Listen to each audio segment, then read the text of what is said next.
að fyrstu viðbrögð eftir sigurleikin í kvöld? Hrigalega ánægður með mína menn. Já. Bara vorum með verkefni, mættum og framkvæmdu það og kláruðum bara með sóma. Þú ekki bara heilt yfir svona veturinn, bara ánægð með veturinn? Jú, ég er bara mjög sáttur við veturinn. Sérstaklega sóknarleikin hjá okkur, við erum að skora mikið í öllum leikjum og já, þeir eru bara verið að blómstra þessi piltar. Þannig að við förum svona nokkra mánuði núna fram í tíman. Hvað þetta lið sem með höndunum fyrir Dominos? Þetta er svona kannski fljótt að vera að spyrja út í þetta, en svona bæta leikmönnum, styrkingar hér og þar?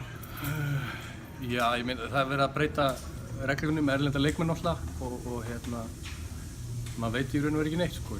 Þannig að hvað verður? Þetta er bara reynsla sem þeir fengu Borgnesingar þessu tímabili og þeir verða bara betri og þetta er bara í þeirra höndum hvað þeir vilja.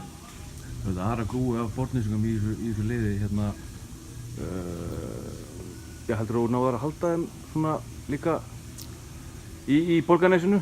Það er bara vonandi, eins og ég segi sko, ég er að klára minn samning núna. Já. Og ég vona bara að þeir verði allir áfram með Skallagrín, við viljum að bara vaxa á dafni félagi, klúkur.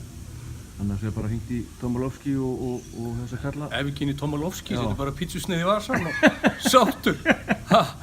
Upp og áfram bara Finnur Jónsson. Ekkert annað. Ok.